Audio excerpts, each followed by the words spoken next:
Nós voltamos com o Jogo do Poder, recebendo hoje os deputados Otávio Leite, do PSDB, e Celso Pancera, do PMDB. Deputado, deixei uma pergunta para o senhor no bloco anterior. Diante do agravamento da crise da segurança pública no Rio de Janeiro, diante da verificação de alguns descontroles durante o Carnaval, diante do fato de que a Polícia Militar tem 50% de sua frota fora de circulação, porque não há recursos do governo do Estado para a manutenção dos mesmos, diante de vários indicativos de que o Estado estava sem condições de gerir a segurança pública a contento, não era necessário que houvesse uma intervenção, não era necessário que houvesse uma ação firme do governo federal para dar algum tipo de paz para a população do Estado, deputado?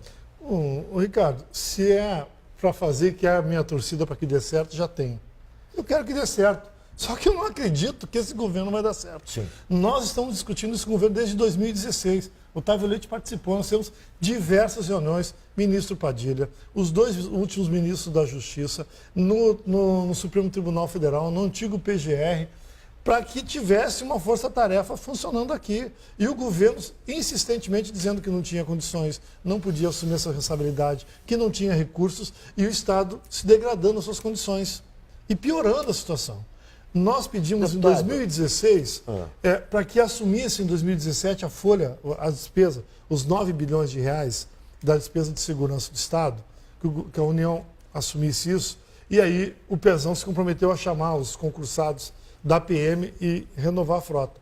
Passou do ano inteiro de 2017 sem fazer isso. Aí nos últimos 10 meses de governo se estabelece uma intervenção com prazo definido para acabar. Entendeu? Diante de uma agravação, desse agravante. Não é o problema que não tem que fazer, tem que fazer. A questão é que eu acho que o governo fez, deputado, uma coisa em cima da hora, sem pensar bem. Eu queria saber a posição de vocês. Crescem os rumores de que essa foi uma jogada política. O marqueteiro do presidente Temer deu uma declaração a Bernardo de Merlo Franco no jornal o Globo de que o presidente já é candidato, que essa operação vai, na verdade, contribuir para fortalecê-lo politicamente. Há quem suspeite de que essa operação possa ser o plano cruzado do presidente Temer. Através desse plano, ele se colocar como candidato e ele, que está com a popularidade tão baixa, conseguir ampliar a aprovação de seu governo por conta dessa ação firme na segurança pública. Deputado Otávio, o senhor acha que isso pode acontecer? Olha, eu posso ser chamado de ingênuo, mas eu abstraio essa questão.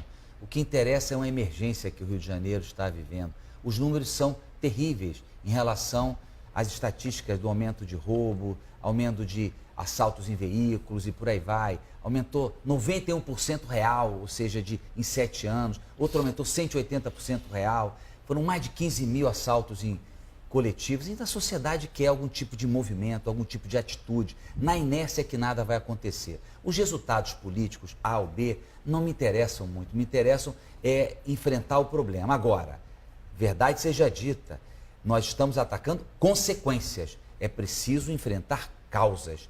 A causa da criminalidade violenta está muito afetada por conta da droga que entra fácil, da arma que entra muito fácil. Então é preciso aí sim criar uma força-tarefa de investigações, policiais federais, para ir atrás. O que há de inquéritos aí em relação à apreensão de armas? Tem que ir atrás de tudo isso aí, pegar os cabeças e por aí vai. E as fronteiras estão furadas, as armas entram pelas fronteiras brasileiras e não há uma ação muito eficaz do governo federal nas fronteiras. Sem dúvida. E as tais cooperações internacionais com os exércitos vizinhos são muito protocolares, essa aqui é a verdade. Agora, só para fechar, Pancera, sinceramente também a gente tem que cuidar de algo que é fundamental, que é a cooptação dos jovens e adolescentes pelo crime. Isso é muito sério. Isso tem a ver com... Mas para isso é necessário haver um trabalho social nas comunidades, para evitar que isso ocorra, para dar oportunidade a esses jovens, que não seja ascensão no tráfico. É isso. A gente, Ricardo, se não atacar isso, vamos estar enxugando gelo. Tem outro, deixa eu só falar.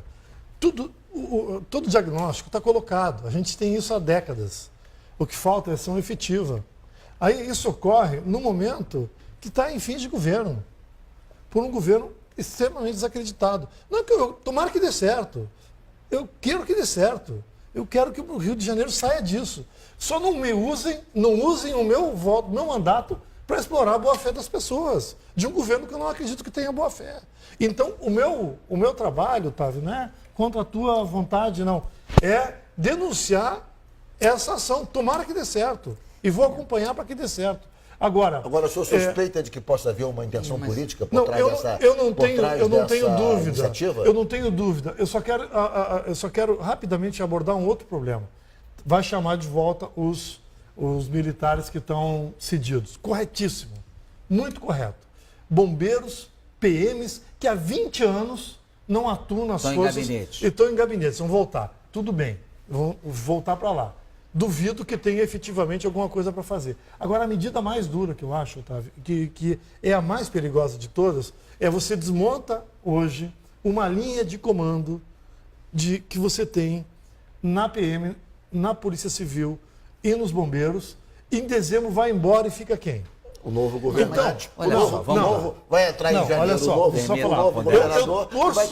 Eu torço para que dê certo. Agora, se você não chama concursados, se você não forma oficiais, se você não treina oficiais, não prepara uma nova geração para dirigir os batalhões e a polícia, quem fica no dia 1º de janeiro? Então, nós queremos que dê certo. É preciso considerar. Agora, nós estamos atentos para um golpe de marketing que pode, ao fim e ao cabo, ficar pior a situação. Cria um primeiro momento bom e depois desmonta tudo. Deputado Otávio Leite, se não for a intenção a candidatura presidencial, isso seria pelo menos uma mudança de pauta, ou seja, o governo que não conseguiu aprovar a reforma da Previdência ficou na defensiva por conta desse fato. Isso não avançou e, portanto, perdeu a sua principal bandeira. Conseguiu agora, então, trocar a sua pauta para uma bandeira mais propositiva e isso já deu um desafogo político para o governo? Talvez? Eu não estou preocupado com o êxito desse governo.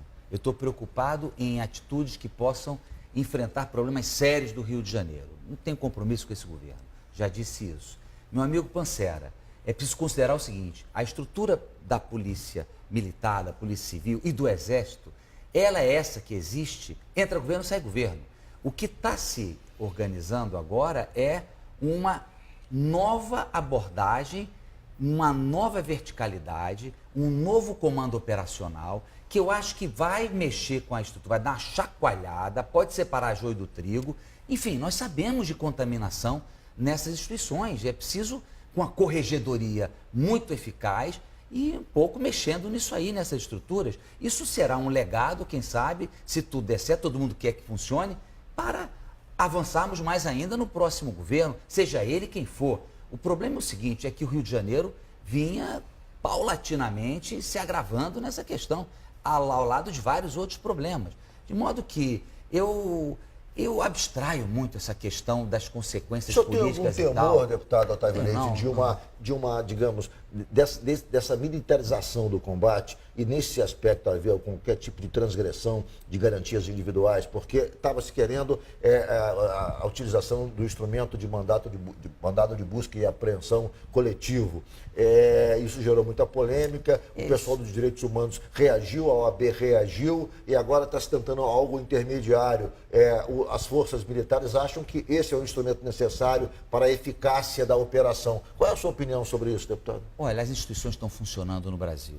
Quando a OAB e a Defensoria Pública se manifestam, chamando a atenção que uma medida dessas pode gerar profundas injustiças e invasões em domicílios de pessoas mais simples, mais pobres, que nada tem a ver com isso, realmente é relevante essa questão. Agora, esses mandados coletivos, né, eles já foram solicitados anteriormente, foi utilizado em 2000, no governo da Bené, em 2002, lógico, foi utilizado, inclusive na prisão do Elias Maluco, foi através de um mandado coletivo de busca e apreensão verificado naquele momento. Pessoal, é o seguinte, qualquer ação das forças policiais, hoje, sobre ela, tem muitas luzes. Sinceramente, do que outrora, mas tem um instrumento hoje que permite à sociedade online tomar uma iniciativa de gravar algo que está acontecendo, errado ou correto, e por aí vai. Então, o importante é que a sociedade, a cidadania, tenha a quem recorrer em face de algum tipo de absurdo, algum tipo de ofensa. Deputado Celso Pancera, aqueles que criticam esse mandado de busca e apreensão coletivo dizem, bom, esses mandados só ocorrem em favelas, em comunidades carentes. Ninguém faz um mandado de busca e apreensão coletivo no Leblon. Como é que o senhor vê esse tipo de crítica? Ricardo, eu não entrei nesse tipo de debate, porque eu acho que ele ainda não é a hora desse debate. Nós estamos discutindo agora, essa semana foi da semana de... é legal ou não fazer, é legítimo ou não, né, do ponto de vista da Constituição, Legal, fazer a intervenção, né? Então, eu acho que a Câmara já deu respaldo, essa coisa está estabelecida. Daqui para frente, a gente vai ver os desdobramentos de como isso vai ocorrer. Como eu falei, nós agora queremos que dê certo. Está estabelecido, o governo tomou uma iniciativa, pegou uma pauta e transformou uma pauta pelos motivos dele, né? Que, como eu falei, eu desconfio deles, mas agora a gente tem uma realidade. O que eu espero daqui para frente, para ser sincero assim?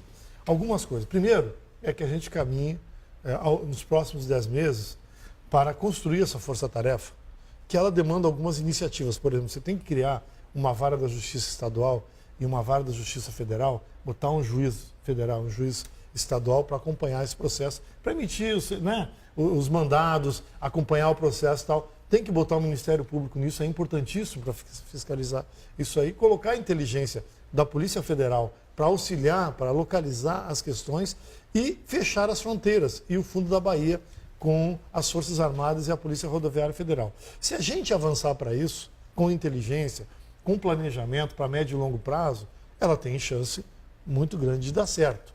Primeiro momento você tem uma decantação disso aí, dá uma reduzida naquelas ações mais, vamos dizer assim, mais visíveis do movimento, né, da marginalidade, então se tem isso aí. E aí vamos ver como vai caminhar essa questão. Se a sociedade, né, e se as forças envolvidas da institucionalidade conseguem caminhar para esse processo positivo. Ok, eu vou ter que fazer um rápido intervalo e o Jogo do Poder volta em 1 minuto.